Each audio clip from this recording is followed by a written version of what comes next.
everybody. This is Tad Hargrave from Radical Business, and welcome to another YouTube edition of the Radical Business Marketing Coaching thing focused on the irresistible offer. And how can you design an offer that's so irresistible that within just a few seconds your clients say, hell yes, I have to have it, I'd be a fool to say no.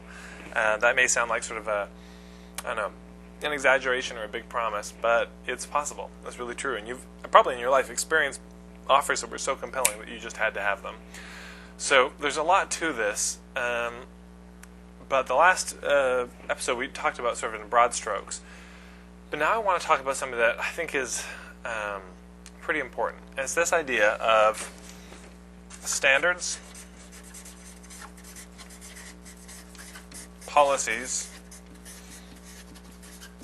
procedures, and process. If you're going to make a big fat claim about your business, and really this is actually an important thing, when we're looking at your irresistible offer, the offer is really a result. It's a result that you're offering to your clients or to your prospects. And that result, you should be able to say it, in my opinion, in a sentence, sometimes 5 to 10 words. FedEx, when it absolutely positively has to be there overnight. That's an irresistible offer. I mean, especially when it first started, because nobody was doing overnight delivery, and it's ridiculous that we live in a world where people think they need overnight delivery, but there you go. Domino's Pizza, hot, fresh, delicious pizza to your door in 30 minutes or it's free. They don't do that anymore because the drivers had car accidents trying to get there too fast. But it was a very compelling offer. When pizza delivery came out first, when nobody was delivering pizza, when Domino's started that was a really compelling thing.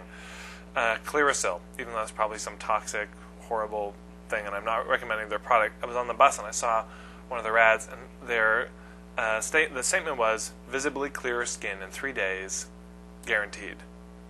Now, whether or not you agree with their product, that's a really clear statement about the result that they're offering. So it's interesting. I think we need to be very clear about what is the core result or benefit that we're offering to people, but I think we also need to be able to back that up. And this is where a lot of businesses fall down. Most businesses don't articulate what they're offering, what the result is that they're helping people to achieve. They're too focused on themselves, but you do need to be able to back it up. And the way you back it up is helping people understand the standards, policies, procedures, or processes that you use. If you're a holistic practitioner and you say,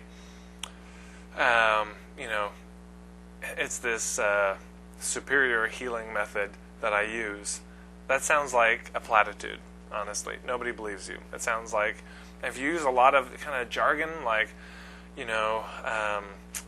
we're trustworthy, we're honest, I channel universal love energy, I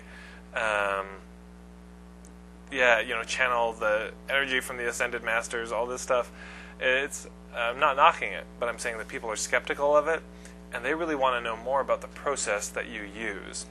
So if you're a holistic practitioner, if you're even a service provider, one of the most important things for you to be able to articulate is, what is your process? When people work with you, what's the first step, second, third, fourth, fifth, sixth step, from beginning to end, that they go through with you?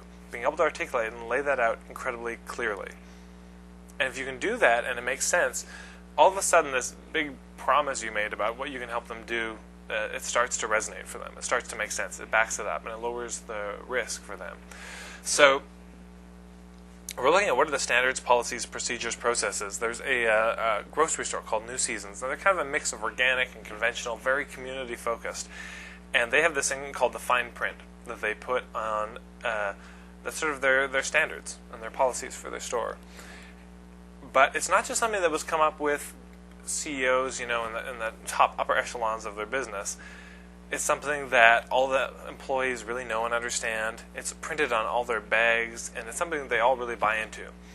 And so it's one thing to say, we've got a great grocery store. It's the best grocery store. It's really awesome. But it's a platitude. People will blow it off. But they have policies like their squeaky wheel policy, that they guarantee that they are going to oil and maintain their carts so they don't squeak or drag. They have a policy that if somebody asks, where can I find something, they'll escort you to the place unless you don't want them to. Because it's funny, when that first started happening, when they would escort you right to the place, it was kind of nice. But then sometimes it was like, this person was just kind of creepily walking along with you, and it was like, I'm cool, I can find aisle 6. So they have that. They have the the elderly policy, where if you're 65 or better, they will give you a 10% discount on certain days. They have the policy where if you break their merchandise in the store, it's okay, it's fine, accidents happen. The special request policy, yes, whatever you request, they can get it. But they've laid out these policies really specifically. Now, reading them is very compelling. In Walla Walla in Washington State, I met this guy, Keith, and he runs Thundering Hooves Ranch. And it's one thing to say our meat is sort of guilt-free, or our meat is organic or whatever, or top quality. But if you look at his processes, the standards, policies, and procedures he uses, it's really compelling. They're all grass-fed. They're all pasture-raised outside. They don't live in confinement. They have an extremely comfortable life up until probably just the last 5 minutes. And they're even looking to how to reduce the discomfort in those last 5 minutes of their lives. They never feed them grain. They only feed them grasses. There's specific policies.